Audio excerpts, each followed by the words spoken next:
ایک آرٹسٹ جو اپنے کام میں بہت زیادہ ماہر تھا. لوگ دور دور سے اس سے تصویریں بنوانے کے لیے آتے تھے. ایک دن اس نے ایک بڑی محنت سے خوبصورت پینٹنگ بنائی. وہ اتنی خوبصورت تھی کہ اس نے سوچا کیوں نہ یہ لوگوں کو دکھائی جائے.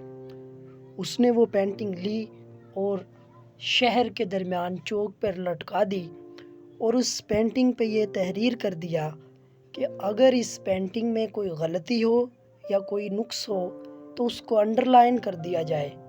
اور وہ ایک طرف چھپ کے بیٹھ گیا.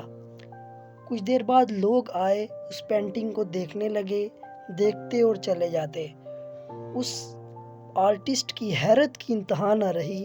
کچھ دیر کے بعد لوگوں نے اس پینٹنگ پر نشان لگانے شروع کر دیے.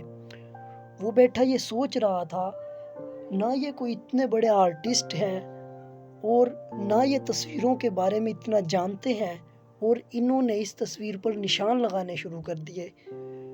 ایسا ایسا کچھ دیر بعد وہ تصویر نشانوں سے بھر گئی.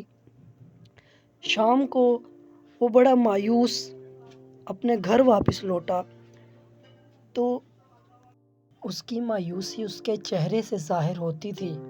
اس کی وائف نے پوچھا کیا بات ہے، آج بہت پریشان نظر آ رہے ہو. اس نے سارا معاملہ بتایا کہ میں نے اتنی خوبصورت تصویر بنائی اور لوگوں نے اس میں غلطیاں نکال دی. تو اس کی وائف مسکرانے لگی اور کہنے لگی آپ غلط نہیں ہیں، لوگوں کی سوچ غلط ہے. اب آپ مجھے کوئی ایک ایسی تصویر دو جو آپ نے بہت ہی خوبصورت بنائی ہے. تو وہ آرٹسٹ ایک اور تصویر لے کے آیا. تو اس کی وائف کہنے لگی اب کی بار ہم اس پر ایک الگ ٹیکسٹ لکھیں گے. تو اس بار انہوں نے اس پکچر پہ یہ ٹیکسٹ لکھا کہ اگر اس تصویر میں کوئی غلطی ہے تو اس کو درست کر دیا جائے. اور اگلے دن صبح وہ شہر کے درمیان لٹکا دی گئی. کچھ دیر بعد لوگ آنے لگے اور اس تصویر کو دیکھنے لگے،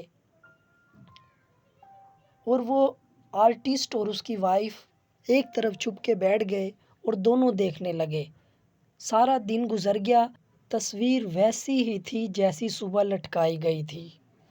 وہ آرٹسٹ کہتا ہے کہ یہ ایک چھوٹا سا واقعہ مجھے زندگی کا ایک بہت بڑا سبق دے گیا. دوستو، اس دنیا میں 95% لوگ ایسے ہیں جو صرف دوسروں کی غلطیاں نکالتے ہیں. اسی وجہ سے وہ دنیا میں ناکام ہے.